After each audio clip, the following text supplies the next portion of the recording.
Casual Magic has been sponsored by Quiver, maker of the Quiver and Bolt deck cases and other fine deck holding accessories. Use the code CASUAL on their website for 10% off your order.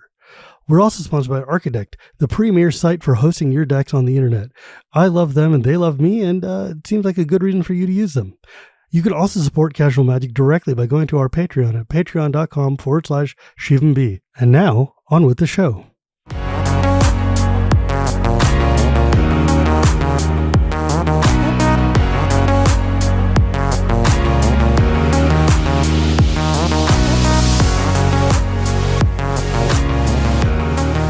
Hello and welcome to Casual Magic, the show where we talk about the fun side of Magic the Gathering. My name is Shivam, Bhatt, and Casual Magic is brought to you by Architect and Quiver, and my patrons at patreon.com/ShivamB. Today, I am very excited to have, Bugs Maytrix, who is a person we run in the same circles on in the Magic Twitter sphere and the internet generally, and a lot of my friends are a lot of your friends, and they were all like, you should talk to Bugs, and I was like, you know what? As a person who needs to talk to people every week, I love talking to people. But also, you have a love of garbage magic that I also have a deep and abiding love for. And I was like, oh, because I've been like, audience, I will explain who she is in a minute, just because presumably you need to know too. But like, I remembered you followed me once, and I was like, who the heck is this person with like 100,000 followers following me? Because whenever I see it, like, normally I don't check or care, but sometimes I like periodically I'll just like look and see when I hit a big milestone number. I'm like, that's a lot of people. Why are you following me? And then I was like, oh, because you're funny. Okay, let's go with that. That's cool. So hey, thank you so much for joining me. Thank you for having me. I'm like really stoked to be here. And like, I think literally like our first interaction on Twitter, I think it was about like, I'm like, dude, giant edifice is awesome. Or something like that. I mean, look, giant edifice is, in fact, actually awesome. That card rules. It's like, oh my God, we can get into, I have lore with that card, but yeah, oh my God. Like, yeah, to answer the question of why did I follow you? Because you're rad, dude. Like, people say that, but then there's like, the other half of the internet, which is like, can you just die already? And I'm like, well, I could, but it wouldn't be very fun for me. Yeah, like I don't think anyone really wins here. Like it's an option, I suppose. Let me tell you, not being in charge of Commander anymore has been incredibly freeing, because it's like, hey, guess what? That's someone else's problem now. Happy birthday. I can't even begin to imagine just that. Yeah, okay. I will get to you in a second, but I need to just get this off my chest right now. So like, go for it. At MagicCon Vegas, it just happened a few weeks ago or whatever. It was weird for me because it was like the first time I'd been in public without being, Commander Advisory Group, without being in a position of authority or whatever it is. And I'm just like freelancing, and all my friends are like, oh yeah, it's so great to see you. You're on the new Commander Committee. I'm like, I'm not. And then it's like, oh, crushed face. Well, but it's like, you know what? I needed a break. I've done this for 5 years. And even if Commander hadn't exploded entirely, I was going to retire this year, because 5 years of doing a thing is a lot. And then 5 years of just being punked on by the internet is a lot. Yeah. And being like just super like, being a very public facing person in any of this. And if anyone thinks that you're in any remote situation of power, it's just like, they take it as like such a fun little inroad to just be heinous. And it's just like, look, I get it, because to an extent, they're like, I need a vent at somebody. I can't vent at Wizards. I can't vent at the RC. I can't vent at most of the CAG. You are the one who's here, so you are going to get it. And like, the thing is, what I've realized over the years is like, these people need to just get an outlet, yell at the sky, and then feel better about themselves. And once I get that, I'm like, it's not personal. They don't care about me. Yeah. It's just, I'm here. And I'm like, okay, look, I provide a service. I understand. Like, my job is to light on fire. I get it. But at some point you're like, you know what? What if somebody else had that job? What if someone else got this pile of bees that just keeps stinging me? Like, I no longer need to keep the bees. It turns out I can just be free. I'm very glad that that's been like the it's just been so like I was sad because obviously why wouldn't I be sad? I've been doing the thing for a long time, but then I was like, oh, guess what? Now they because somebody came up to me at someone well-meaning came up to me in Vegas, and they were like, look, I'm sad that you're not on the committee. I understand why, and I respect you for resigning and taking time for yourself, but you have their ear, and I have an idea about and I was like, nope, nobody knows. Like, I'm not on the committee. Yeah, I can call them all right now. I'm not going to. That is a May ability, right? May ability. Oh my god, I'm going to use that forever.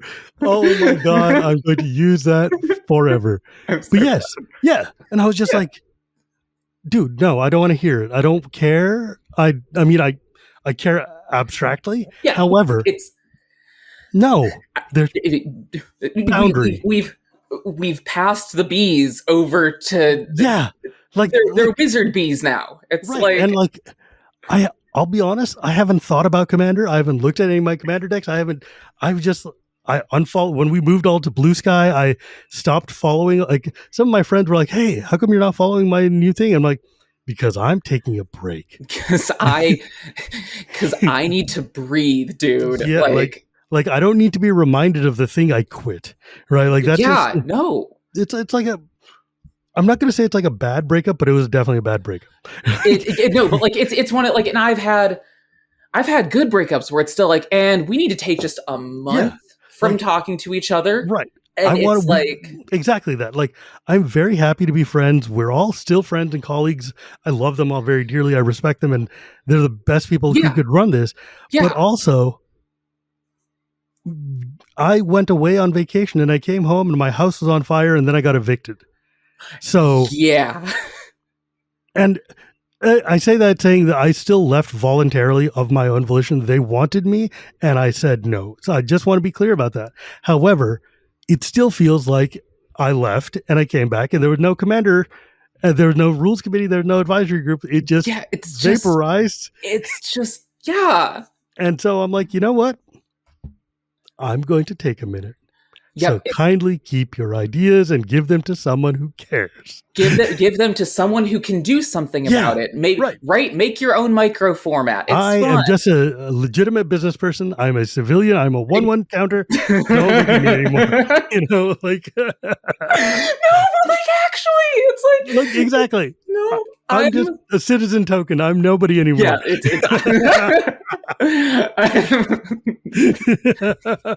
I am a 1/1 bunny. Yeah, right. Like we're just living our life over here, and Kadira calls, and we show up. That's what happens. Yes. So, happy to trample something for you, but like it's but otherwise, you know what? I'm happy to be anonymous for a little bit. Maybe next year I'll rejoin because real talk, they want me to come back. Yeah, real talk next year.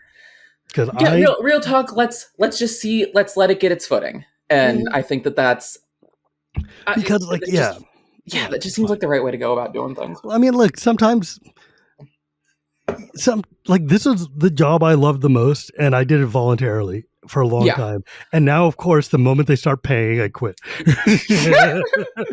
Jeez. I didn't even realize that because they were like, "Oh, did you see the contract or anything?" I'm like, "No, I said no on principle first because I'm a nice guy." Yeah, because especially I feel like then that would even just like that makes it so much stickier. Like, if I had known, then I would have stayed because I would have found a way to force I would have been unhappy and miserable. Yeah. Oh, but then for money. Yeah, but like, bro, no. It's not. No. Sometimes it's like you got to sit there and go like, no, you know what? This is a toxic relationship, and I need to not. It doesn't matter if it's we had some high highs, but also. I wake up and vomit one too many times a week. Maybe let's not. Yeah, like maybe temp check. We're doing something a little bit wrong here. Let's just trial period. Let's see what it's like to don't. Like, I don't need to show up drunk in the back of a taxi anymore. I'm good. But anyways, and I say that like all this was awful, but it wasn't. It was great, and I really loved it. I just needed a rest. I'm just dramatizing it because this is a podcast. Because it's better to laugh about it. Yeah, because like, dude, I'm sorry. Like, we literally just met, and I don't mean to dump on you, but like, no, you're good. You're also good. Just like, I haven't had a minute to like, that's the thing that made Vegas super weird for me. Yeah. Is that I went to I came back from Spain and went immediately to Vegas, and I had like no time to process the fact that none of this stuff, like between Commander blowing up and like the RC giving it to Watsy and all of the infighting that we were having in the back rooms that nobody else could see and whatever. And I was just like, I came back, and Vegas is like the first time I've had a chance to see all the people who we were talking to, and then also process this, and it hit me like a ton of bricks. That does not surprise me. Yeah, and I was just like, everybody's like, "Oh my god, this was the best con." And I'm like, I was a miserable, crying wad the whole time. Yeah, but no, it was just like, it was weird because like, we like sit and talk, and then we see each other face to face, and suddenly it's like, "Hey, how's it going?" But then you're just like 10 seconds later, like, "Oh wait, no, this is not a thing anymore." Like when all my random signings were like canceled and stuff, and I'm like, "Oh, that sucks." Yeah, right, because Commander doesn't exist. Because and now it's like, and I mean, like, because I chose a hell of a time to start a Magic podcast. We started the first week we recorded was when Nadu got banned. Oh geez, okay. And then just everything from that, like, and so just being even just tangentially following everything. It's been weird year for Magic. Yeah, good times. But yeah. Casual Magic, welcome to the show. Okay, friend. So now that I've gotten my vent out of the way, sorry, folks. Sometimes you just gotta go through things live. Normally, this would have been the stuff that I'd done in the pregame, but I'm not very good at that today. You know what? I think it's good content. It is. I mean, you know what? The people deserve to know. I think it's honestly, like, just from a content maker perspective, like having something on the record is... Well, yeah. And what I realized is, like, all of the episodes I had taped up till like this one or so, I did like 2 months before everything blew up. Oh, because I built a huge buffer. Yeah. So this is like my first live episode since everything has gone crazy. So I've got like processing to do. And everybody else is going to hear this in like December and be like, "Yo, what the hell are you talking about September for, bro?" Because we're all jet lagged. We're all tired. Dude, after 2020, time stopped. Oh my God. Okay, so who are you? Because like, first off, Bugs Maytrix is a sick name. I love that. Thank name. you. Thank you. Like, okay, that's really cool. But like your bio says you're a filmmaker. You've got like 100,000 followers. You do weird things, and your audience is a very mixed blend of people. And also, you talk about magic stuff. So I'm like, okay, you're basically, if you have the Tappy Toes seal of approval, then you're automatically a friend of mine. That's just kind of guaranteed. Tappy's great. Tappy is literally the greatest person on the planet. I like, we finally got to like hang in person for the first time at CubeCon about a month ago. And we, our very first interaction was her tapping me on the shoulder. I turn around, I hug her immediately, and she spills a Hams on me. Yeah. And then says, "You smell amazing." Oh,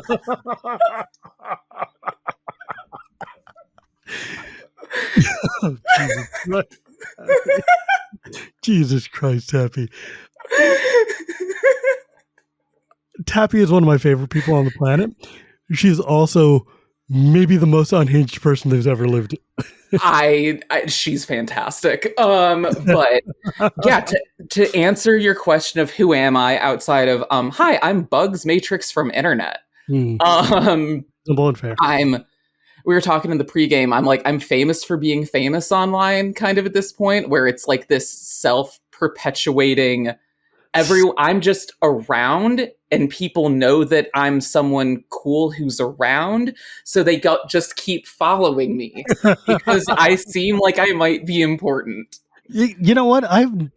That is such a okay. Like there's meat on that bone right there, because the fact that there's this thing about Twitter I've noticed where it's like someone will make a thread or someone will put a post up or someone will post something, and they'll get some minor amount of attention, and then you'll get this feedback vortex of like, oh, people see the number is pretty big because you posted something viral. So hey, you must have something interesting to say. Let me keep pumping, rolling that Katamari until it's really, really big.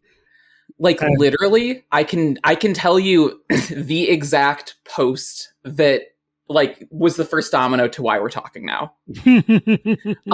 So back in I wasn't really like super online in any real way until like 2019 was when I joined Twitter. And I started 2019. Yeah. That's so recent.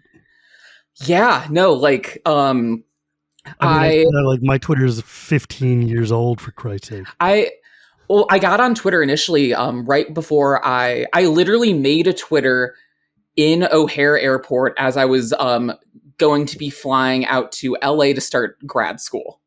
Oh.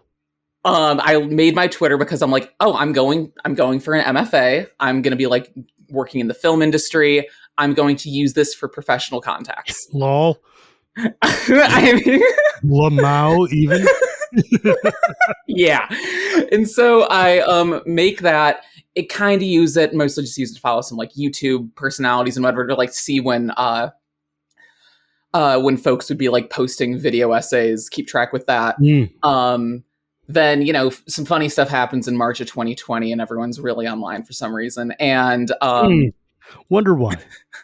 And I'm asking friends, I'm like, hey, who are cool trans people to follow on Twitter? Like just all of them? As long as you're not Brianna Wu, yeah, basically everybody. Oh my God. Jesus. Oh, thoughts and feelings about her. But look, as somebody who lived through Gamergate, I have many thoughts and feelings. God. And I'm just going to leave them for a different podcast.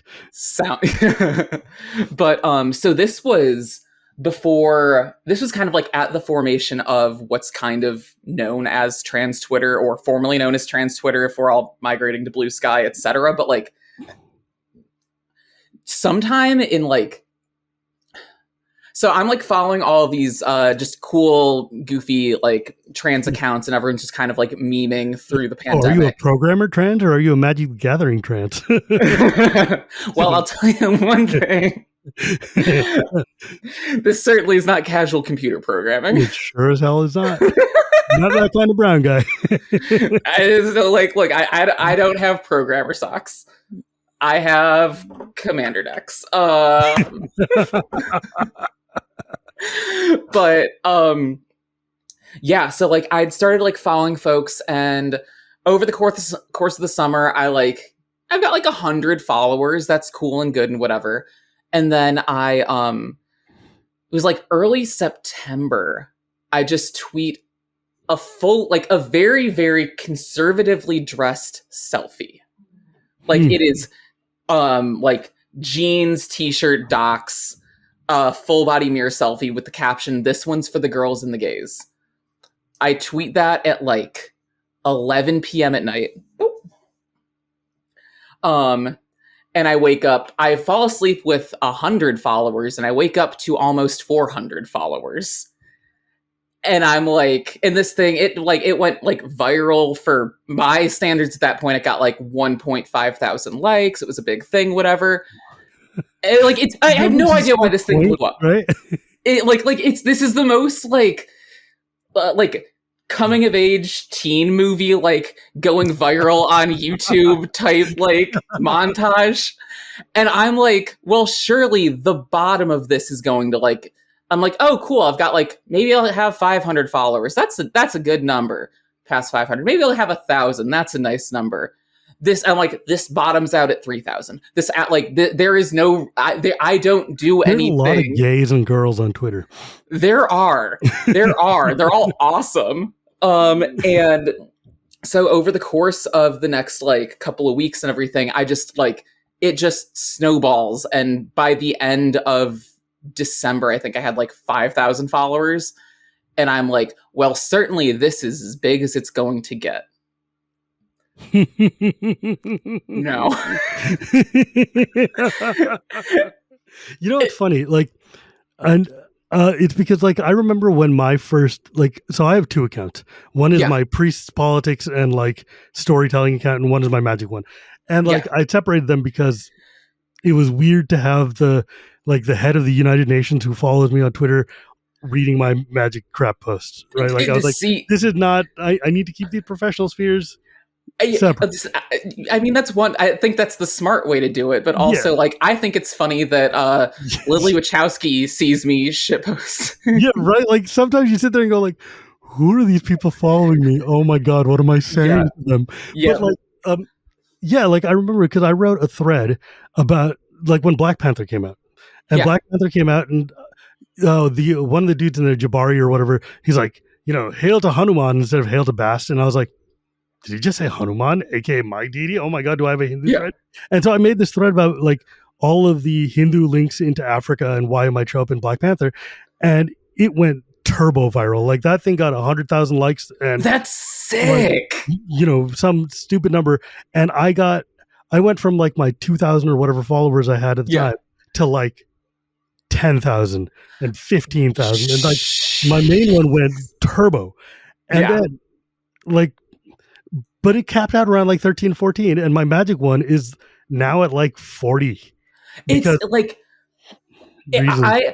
I could not tell you why certain accounts plateau, or like what makes anything plateau, especially on Twitter now. Like, back before it got bought, like, some of my friends and I had it down to a science for like, if you tweet certain things at certain times, it will probably just go viral.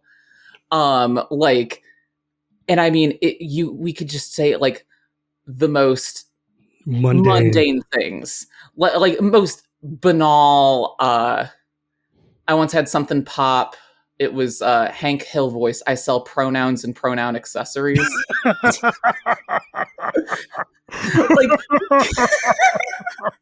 it was genderqueer Hank Hill voice.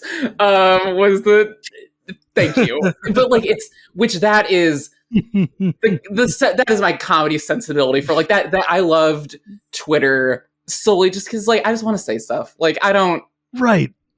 It's just fun, and well, it was.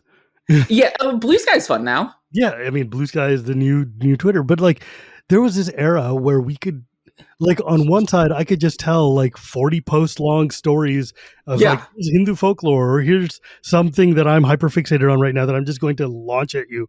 And people loved it and shared it, and it was great. And now it's like nobody can see nothing because the algorithm hates us all. Oh my god, oh my god, it's all. Anyways. We don't need to get this into. Oh yes, now that we have pathologized Twitter. But no, but the thing is, though, like, enough people that I paid attention to followed you, so I was like, okay, I need to know who you are, and you are delightful. Thank you. You're very I mean, once we get past the NSFW stuff and like the maybe you don't have your 13-year-old cousin paying attention to this feed, you're a lovely person who I thought was really funny, and plus, not gonna lie, it makes me real happy when I post some real trash heap, common garbage for a Scryfall random, and you're like, oh my god, I've never seen this card before. This is one of the greatest cards I've ever seen. Like, no, the Scryfall random stuff, because I just like I have about as equally goofy history with Magic the Gathering as I do with being an internet person, and so there's a bunch of cards that like I've never seen before, and I'm like the other day. I played some in high school, but I did not become a Magic player in earnest until 2022. Jesus Christ. Yeah, so that's a whole thing too. But which I'd love to talk about that if you want. But like, so like, I mean, what was it the other day you posted? It was it was on the 10th. It was some like big goofy dragon or whatever. And I'm like, I thought like Scryfall 11, 10. And I'm like, yeah, this dragon is an 11 out of 10. This thing's awesome. Like, I totally forgot the date. And I'm just like, yeah, like Shivam's just posting a sick dragon. Let's go.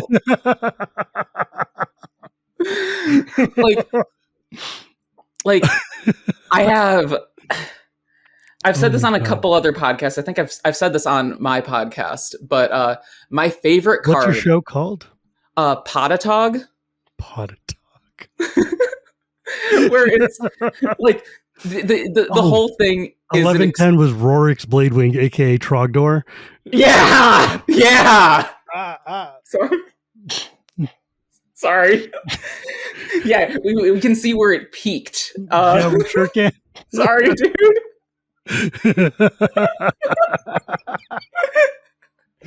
Oh my god.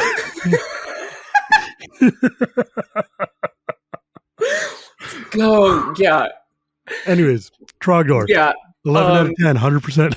Yeah, I know, perfect card. But so I've talked about this before on other things, but I have 3 favorite cards. 2 of them are kind of the same card for like lore reasons. I really just enjoy them, like mechanically, design wise. I think they're perfect. But then my other gun to my head, like what's a card that I just want to show everyone always is Shivan Wumpus. What? I love Shivan Wumpus.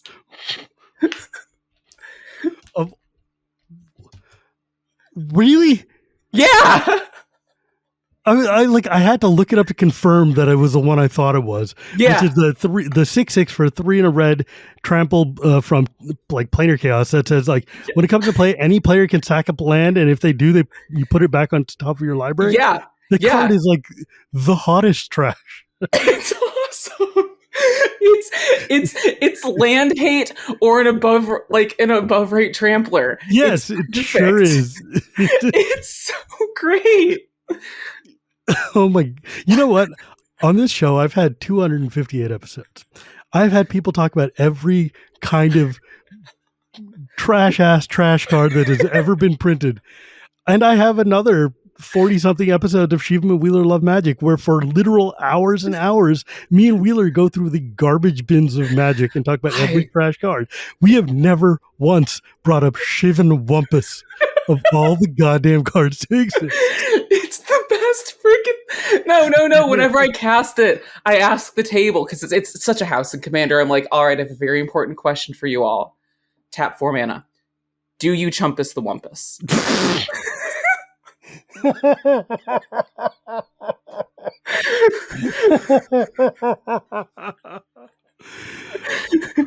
Jesus Christ. It's just great. No, but no, that was a house in my first ever Commander deck. How do you find this card? So when I initially got into Magic, when was that? Okay, so I bought my first Magic cards like as a contemporary player in the summer of 2022. It was I just graduated from but the first thing that I bought was New Capenna. And I was I just graduated from my master's, and I had a job that I was going to be starting in September, but my lease ended in July. So I'm like, okay, I'll spend a month living at my mom's house outside of Chicago, and we'll just hang out. And I woke up one morning thinking, I should really get into Magic the Gathering. I think it would be a very good thing for me to get into Magic the Gathering. You said no one ever. Yeah, no. This is a financially and emotionally responsible thing for me to do. And so I do exactly zero research. I go, I'm like, I can't find any like game stores around like where my mom lived. So I'm like, I'm just going to go to Target and buy some packs and see if this feels good. And I think the first ever Magic product I got, which I guess it worked, was one of the, like, it was a Streets of New Capenna Obscura theme pack. because I did zero research. Yeah, somehow that worked. The theme packs, as I recall, were like 30 card boosters or something like that just had like cards from the shard or wedge or whatever it was. Yeah, from the house or whatever. Yeah, the family. Yeah, and I liked it because I'm like, well, I like blue, black, and white, so let's just get a bunch of squid men. Yeah, and I'm like, what's connive? I haven't I know connive so much. It is like my least favorite mechanic. I wish I liked it more. It's just I don't put cards in my deck to throw them away. I'm a degenerate graveyard player, so I'm like I love the yard, but so anywho, Anyways.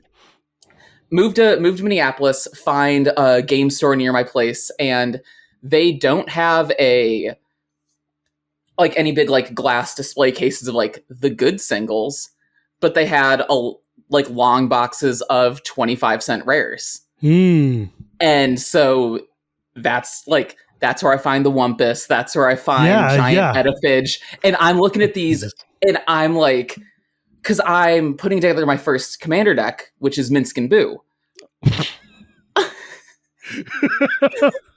You built a Minsk and Boo deck with 25-cent trash cards? I just was looking for shit that said trample. Oh my god. Yeah, no. I love you already. Thank you. It did not occur to me to like, oh, fling Boo, get value, do good things. No, and so like it's red and green trash cards that hang out with a hamster. Yeah, it's red and green trample dot deck. Oh my god! You know, I just today opened up the Wolverine sick cards because I was like, oh my god, every card in there is going into my Minsk and Boo deck, which is a little bit different than red and green trample dot deck. But oh my god, I took it apart a little bit ago I wanted to put together like a Gruul Canlander deck, and Minsk and Boo is awful and disgusting in Canlander. Yeah, Minsk and Boo is like, it turns out, one of the most broken cards ever printed. Minsk and Boo, especially in like a 1v1 setting, it's disgusting. It's crazy. Like, turns out having that stupid thing come back every single turn. Every turn. And it's a trample haste for 4. Mm-hmm. Like it's a 4/4 that's maybe going to be a 7/7 next turn. Or I throw it to your face and draw 4 cards. Yeah. Dude, I had one where it got up to a 51-51. Yes. And because of all the counters and doubling and crap that I had going on. And I go and I swing it at this person and fling it at that person. And lo, I win. And it turns out I decked myself anyways. Yeah. Yes. Oh my, that is good, honest Magic. Yeah, it's clean. It's like, look, nobody's walking out of this turn alive. Period. Yeah, not even it's like, yeah, no, it's, oh my god. I've got something similar that I'm trying to do with the Grixis rat from Bloomburrow. Wick. The kid. Nashi? No. Wick. Wick the one that the Grixis Minsk and Boo. Jesus Christ. What is with these sets putting out like, hey, we made a broken card. What if we added colors to it and made it even more turbo broken? I mean, like, I love that I have a rat deck that isn't just like like Relentless Rats deck. Fair. Like, wait, Wick was in Bloomburrow, right? Yeah. Not OTJ. Why was I thinking OTJ? Because everything else is in OTJ. Because everything's in OTJ. So that set was stupid, and I did not like it. I wish I liked it more. I love Bloomburrow, though. I wanted to like OTJ, but I love Bloomburrow. But yeah, Wick. Oh my god. Oh, the snail too. Yeah, the snail. You pop the snail. You pop the snail. You know what? I don't want to pop snails. That's fair. That's but fair. Oh my god, I never thought. Okay, for the people at home who don't have all of Bloomburrow memorized, 3 in a black, 2/4 for Legendary Rat Warlock, which is whenever Wick or another rat enters, you make a 1/1 black snail. Otherwise, only if you don't control a snail. Otherwise, you put a 1/1 counter on it. And then Grixis and sack a snail. Wick deals damage equal to the sacrifice creature's power to each opponent. All player, yeah. And then draw cards equal to his power. Wow, this really is just a turbo Minchkin Boo. It's and so like the way the deck wants to play is like it's my like history of 1-drop rats from throughout Magic, because like if you just hailing those things, and you can do that at instant speed. It does not say anywhere activate only as a sorcery. Oh, that's stupid. It's crazy. It's like a really nuts card. What the? That is not okay. Yeah. Oh my god. You could use a stupid card from Eldraine, the Cone of Rats. The Song of Totterance? Yes. Yeah. And then just make an instant speed flood of rats. It triggers for each. That is like each rat ETB. No, so I mean, like there is a Marinar infinite combo in it, because of course there is, and so I like infinites. I'm okay with it.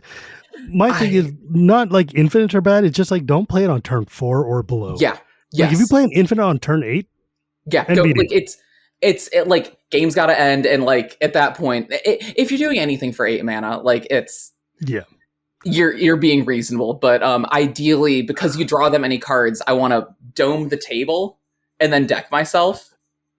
I love, I saw Wick somewhere. Someone was building a deck around it, and I was like, this card looks so sick, but I don't play like those colors, so I was like, yeah. But now that I'm looking at it, I'm like, oh my god, all the black and red rats from Eldraine would fit in there. Yeah. All the black rats from Bloomburrow would fit in there. All the black and blue rats. Yeah, like I don't know why blue is there though. But it doesn't matter because this feels like it's just disgusting, and you're throwing snail bombs at people. Yeah, you're just hucking snails, and then they pop into a confetti bomb of cards. And then it's oh my god, there's the other legendary rat from Bloomburrow is also really really gross in it. Vren. Oh yes, that card is stupid. Sorry, I'm just like staring right at it. Maha is also a really idiotic card, but oh my god, I hate that card. Anyways, I could talk about Bloomburrow all friggin' day. I love that set so much. Dude, it's like I did not know how desperately I needed Ravnica but cute little animals. Right? It's like I've got turbo powered jumpstart cube that I built out of it. Out of Bloomburrow? Out of Bloomburrow. A jumpstart cube? So like you built like half decks and then so it's kind of like it's inspired by Jumpstart. It's not exactly it, but so there's 10 packs are one for each of the different like creature types. Mm-hmm. And then 10, 2 of each color, like support packs. And so that it's sounds like awesome. So do you draft a pack with like a whole unit? It's actually super cute. Where it's did you bring it to CubeCon and show it to everybody? Yeah. And then it's got like all the tokens and all the little like pack things in it. It's highly like the idea is explain it to the people. Okay, so like it's the way that I kind of pitch it as it's closer to a fighting game more than anything else. So it's like choose your character, choose your power up. Oh, I'm here for that. And now we're throwing down. Oh, that sounds awesome. And it's like almost like I have a lot of like really nuts cards in it are like in the set are in it. Like there's an Innkeeper's Talent, there's a Lumra, there isn't a Maha, but there's like Beza. Maha is the most miserable card. Maha's not fun. That card sucks. It's just like it's like oh my god. Like I'm an Elish Norn apologist. Yeah. Oh. Yeah, but Elish Norn is Elish Norn. That's fine. Maha is just like creatures your opponent control have base toughness 1. Yeah. And then it's just such a why? It's just unnecessary. But although I really want to put it into my Hapatra deck just because that deck is all about -1/-1 counters. Okay, yeah, it would be as a piece of tech. I don't like that deck is. Look, I'm just saying that deck is already a miserable deck, and it knows it's a miserable deck, and you sit down and play it, and you know it's a miserable deck. So there's no hidden fees or secrets here. We're all on the same page. I think that like if that's what we're throwing down at the table, I mean, like I like jank bad play experiences. Like I like I love mill. I love infect. I'm a bad person. Yeah, it's like, look, the thing is, I don't mind cards like this when they're in a context where everybody knows it's coming, and you're like prepared. You're mentally prepared, even if you're like, okay, look, I'm probably going to lose this game, but at least I know what I'm getting into. As opposed to when you're playing a draft or sealed, and this stupid thing comes down, and you're like, oh my god, well, I guess I die. I was very good at Bloomburrow draft. The only there was one night that some friends and I did. The only game I lost was because someone resolved a Maha. Okay, let me tell you the stupidest thing that's ever happened to me. I was playing a brawl game. The other person is playing Toxtrol, which is already terrible. Oh, and then they drop a Maha.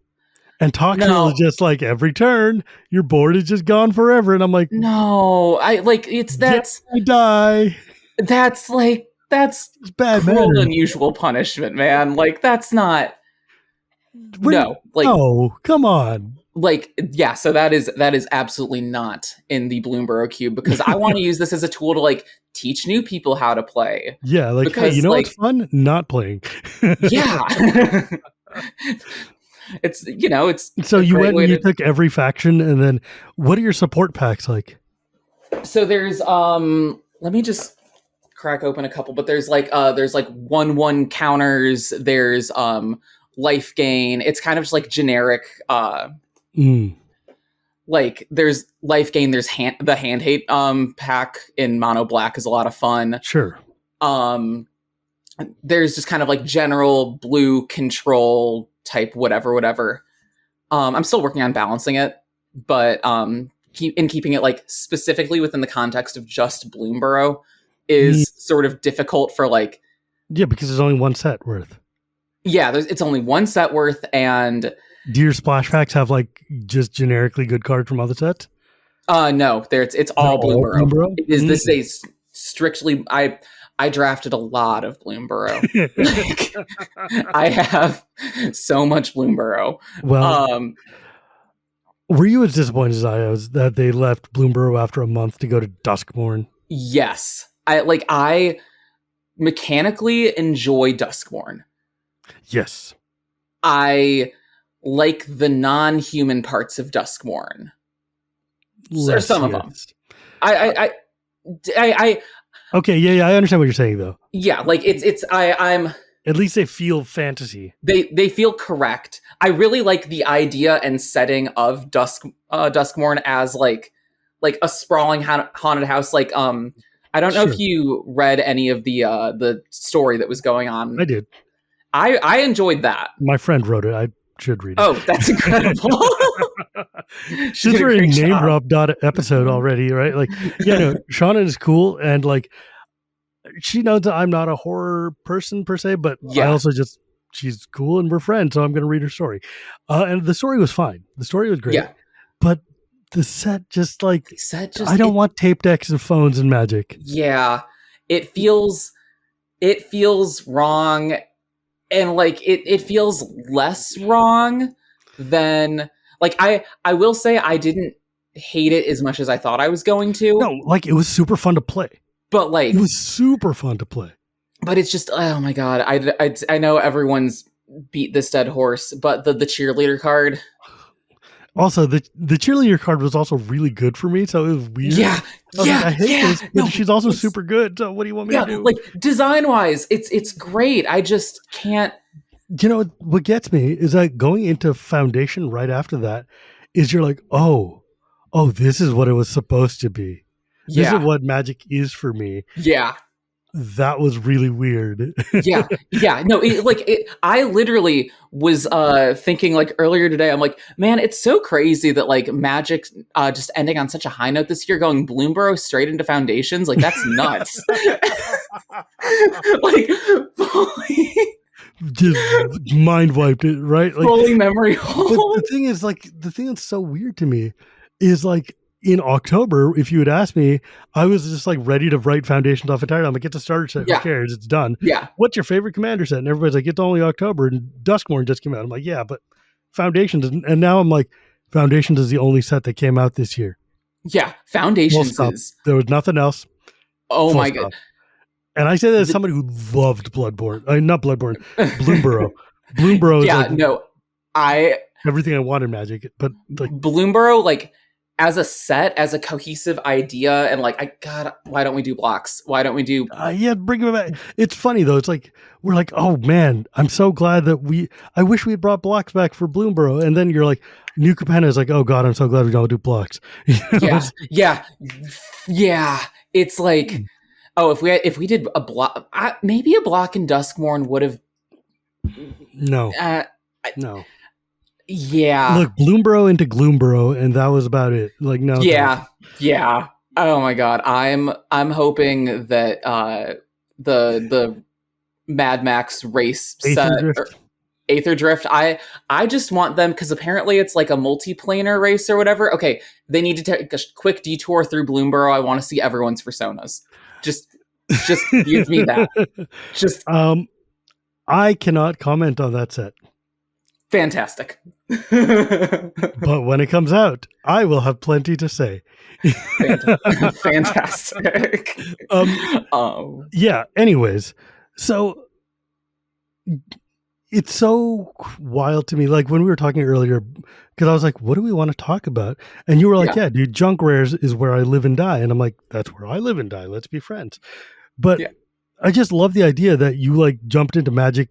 Like, how did you find Commander? Did your friend just be like, yo, let's play Commander? And you're like, okay. I got into Magic initially through, I'm like, 60 card kitchen table. Like, that's awesome. Sure. And then someone's like, have you heard about this thing called Commander? And I'm like, no, what's that? And it's like, oh, it's this super cool thing where you kind of like, you choose a guy and then you build a deck kind of themed around them.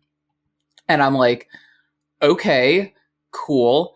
Well, I just opened this Minsc & Boo and it says that Minsc & Boo can be your commander. And I think that like things with trample and haste. Cool. I want to build, like, it's green and red ramp. And I'm like, I like lightning bolt. That's a cool card. And just, kind of fell into that as a thing. And like, yeah. The thing I've started doing with my Minsc & Boo deck is I've started going and collecting all of the white border snow basic lands that were in Mystery Booster 2 to use as my basics. Just because I'm like, if this deck is going to be obnoxious, I want it to be 11. That's so tilting. That's funny. Sick. The basics in there were already just 8th edition basics that were on my desk for any number of reasons. So I was just like, yeah, screw it. I'm just going to put them in there. And people are just like, what the hell is this? What is this? What are you doing? And I'm like, because every other card in the deck is like foil and fancy and schmancy. Yeah. And then they're just like street rat, crusty old white borders. Yes. Like, tilting. I've got a mono blue mill pauper deck that I'm trying to have all white border islands. That's so gross. I run it in bright red sleeves. Oh. You need to have like bright red like Chandra sleeves or something just to be like double tilty, like the really bad ones, not even the good ones. Yeah, just like yes. Oh my god. I mean, have you seen like my Minsc & Boo? All of like my Boo tokens are like hand drawn, like beautiful, like pastel artwork from Evan Fong, because they're so. I was just like, hey, I want cute tokens for this deck, and because then when I'm throwing this 80/80 at you, it's adorable, and they're like, it's a cute little guy. Look, he's gonna give you a hug. He's just here to hug you to death, and then you remember, wait, hamsters are horrifying mean bastards. What do you eat? Yeah. Oh my god, I need to get one of the white bordered Minsc & Boos. Oh wait, shit, yeah, they printed that in Mystery, and I was like, oh, I need to get that because that would be so gross. That would be so funny. That would be A foiled white border Minskin boo. That would be the funniest thing on the planet. That would be so, like, that is telling everyone exactly what we're about to be doing. Oh, this is going to be a miserable experience for everybody but me. Yeah, no, could we get the freaking hamster? Oh my god. Oh my god. No, like, to give like more of a where my mind was building this thing, one of my favorite cards in the deck was Mirror Box. Because I'm like, I can make a bunch of boos. Oh god. like I was just so like kid in a candy shop building this deck. Like I had, and like the synergy. I need to see your list. I need to see your list. I bet I still. You don't need to give it to me right now, but I need to see your list. Because like, remind me, I'm 98% sure a version of this sounds entirely toxic, and I need to be a part of it. It was just a silly little deck. Oh my god. Yeah, I think it's on my Mox field. I think I called it Hamster Dance. We'll take a look later. But, sounds good. Wow, how are we already at an hour? What the hell? I have no idea. But yeah, dude, it's just like I don't know. I appreciate that there are like, one of the things about this show is that I want to highlight people who are just enjoying themselves, right? Yeah. Like, it bugs me that so much of Magic content is just people being grumpy and irritated. Like, yeah, I'm not saying there's no reason to be grumpy and irritated. Oh, yeah, no. But this stuff is fun. But like, yeah, it's stupid. It's like, oh my god, no, like it's. I love showing people like, I'm like, look at this terrible card. It's awesome. Like this, like I'm working on this big all foil cube right now that I want it to be like this kitchen table power cube, where each card in it, you just look and it's like, oh yeah, let's go. Dude, go. When they were doing the Foundations preview on Magic on the Daily Magic whatever TV show that they do, Carmen is on there and she's like, yeah, I wanted to make a set that would make Shivam and Wheeler go, oh man, remember this card? And I was like, first off, I'm like just, polishing my knuckles being like, yeah. That's and awesome. Then I was like, holy crap, I've made it. Like now, like it's like, hey. I mean, like, in that case, I suppose I should thank you for the fact that Shrufus Sprout Sire, is the greatest card ever. Holy crap! Yes. Shrufus, the first sapling creature. Like, actually, I actually kind of really hate that it's a sapling creature because I was like, I like the mystique of saplings being tokens only. That said, if you're gonna make a sapling creature, you better goddamn name him Shrufus. Literally the greatest name of all time. What do you want? God. What? There is nothing better. He's a little guy named Shrufus. He's got a mustache. Like, Shrufus. It's Shrufus. You know what? Like, it's so stupid. I love Shrufus so much. Have you got a chance to play him yet? No, I don't have any Foundation Jumpstart. Oh my god, I live with one of my partners and we picked up some Jumpstart this past weekend, cracked Shrufus, and it is the most kill on sight card. Oh my god, dude! It's for those of you kids at home who don't know, it's a 2 and a green 1/1 with trample. And it says, whenever a sapling you control deals combat damage to a player, create that many 1/1 green sapling tokens. So it's basically got Squirrel Link, like Earl of Squirrel Link. This card is heinous. It's disgusting. It is, oh my god. Like, oh my god. The overrun decks. Somebody showed me a deck that they built where the whole gimmick was taking Shrufus and putting like the colossal hammer or whatever on it. And he's just this little mushroom man with a gigantic 10-10. Just going and like, raised by giants background. And so just like this little mushroom man is just clobbering you for 21. And you're like, this is, and then just making a ton of sapperlings. Oh my god. Because of doubling season and all this other crap. Yeah, it's just because like mushrooms all over. Like, the quote, the stupid flavor text, his laughter and everything else about him was infectious. I was like, oh my god. The flavor, like in all of the Foundations cards, is so good. Shroofus, man. God damn it! How Shroofus. Thank you for coming today. Thanks for having me on this. Dude, you rock. Okay, I'm going to do the end game here. If people wanted to find you, where would they go? You can find me on Twitter, Blue Sky, Twitch, occasionally TikTok, at Bugs Maytrix, and that's Matrix with a Y. You can also follow my podcast, Podatog, where it's basically a very similar energy of it's me and one of my friends wanted an excuse to talk about magic. Wouldn't know anything about that. And just be absolute goobers at each other. And we got that. And I'm also launching a new Twitch weekly like live play all paper show probably sometime early next year called Attic Magic, where me and my partner play magic in an attic. I mean, it's good to be direct. It's what more do you want? Honestly, in this day and age, some just straight honesty is good enough for me.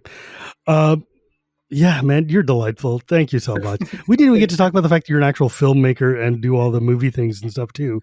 Like, that's wild. Because I worked in the film industry for a long time, and we could totally talk about like another hour.